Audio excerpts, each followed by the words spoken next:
Evening, we're going to be cooking today for our dinner beef stroganoff, and with the stroganoff we're going to cook it above on the OFYR in the cast iron skillet, a nice big cast iron skillet. We don't need the flat plate today, we're not going to be cooking with that, we're going to cook directly over the flames.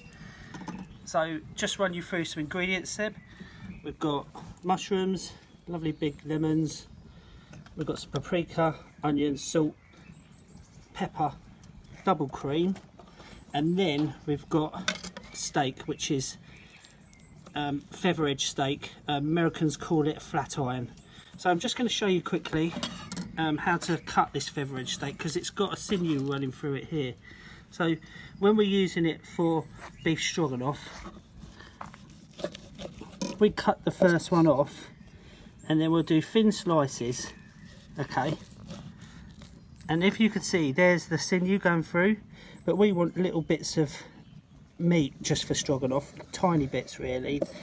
So we cut the sinew out by just going either side and removing that to one side. And we're going to do that throughout the whole of this bit of meat. And so I'll do that and then we'll come back to the next part. We've chopped up all the ingredients. So we've got our mushrooms all nicely chopped, quite thick. We like them a bit thick.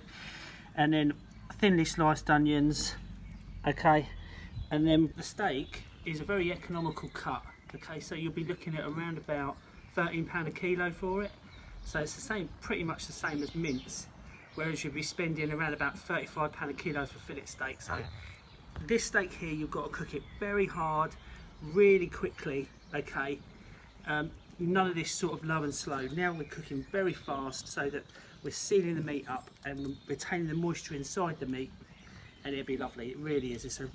If you haven't tried it before, it's feather edge or flat iron steak from the butchers. First of all, we're going to be putting the onions on, and then the mushrooms, okay, and then the steak. We'll put a little bit of paprika in there as well, salt and pepper. Then we'll put some double cream in, and then we'll put the lemon in. All right. So let's start this. Let's put a little bit of oil in the skillet. Don't need a lot. And the onions will give it a really savoury taste, because obviously we're going to be putting lemon juice in there as well. And we just want them to break down. Can you see that, Seb? Are you in there? That's great. Right, that's lovely, they're in. So we'll come back when these are fully sweated off, and then we'll pop the mushrooms in. Now we've sweated the onions off, they look lovely. I'm going to pop a little bit of salt in there just to break them down a little bit more to accelerate the cooking on them. Okay, and then we're going to go in with the mushrooms. Straight in with the mushrooms. Looks like a lot of mushrooms, but they cook down to nothing. Again, this is one pot cooking really. Mix them all up. You can see that. Not too much salt. Again, we don't want the mushrooms to stew.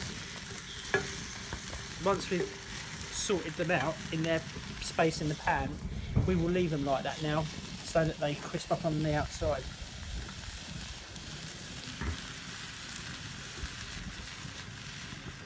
Okay, that's brilliant. If you can see, I've cooked the rice just before, and I've left it here.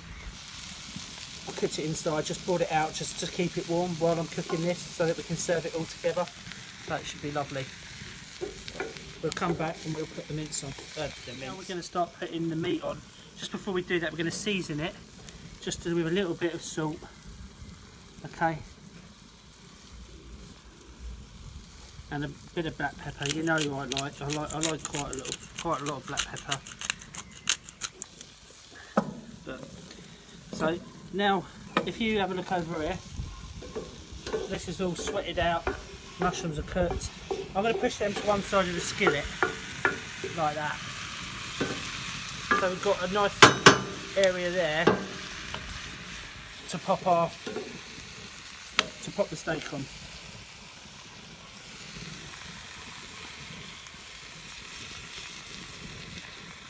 And we want that steak to cook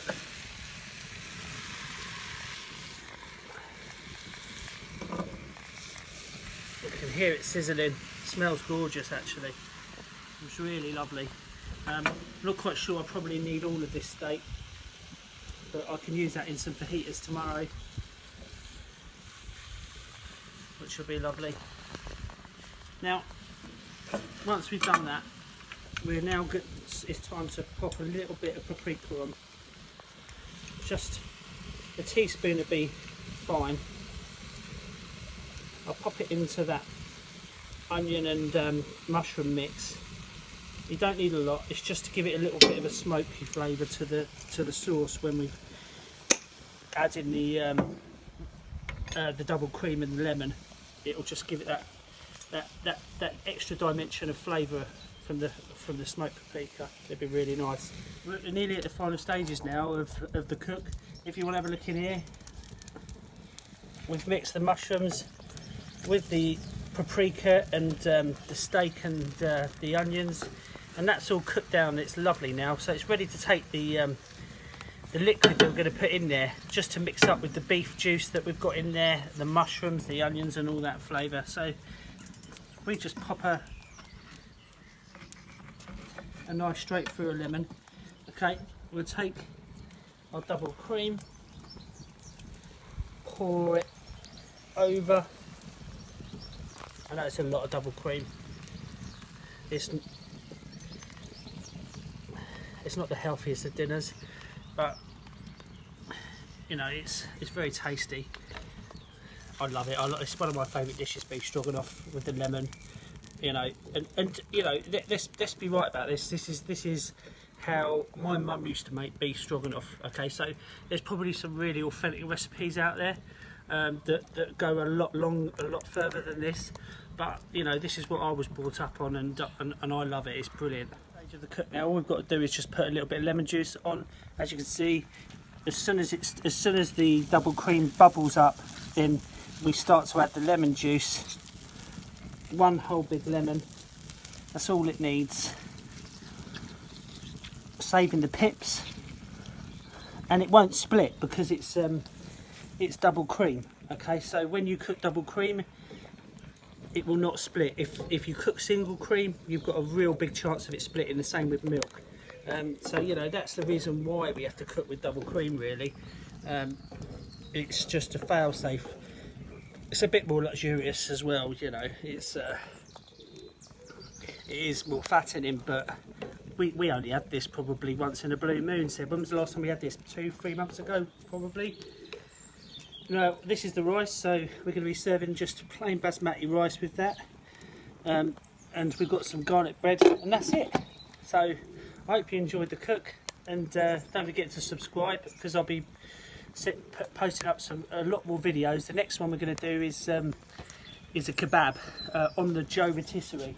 So we're going to put a rotisserie in the Kamado Joe, and we're going to just like a Turkish kebab, just like you get in your normal Turkish kebab shop. Take care.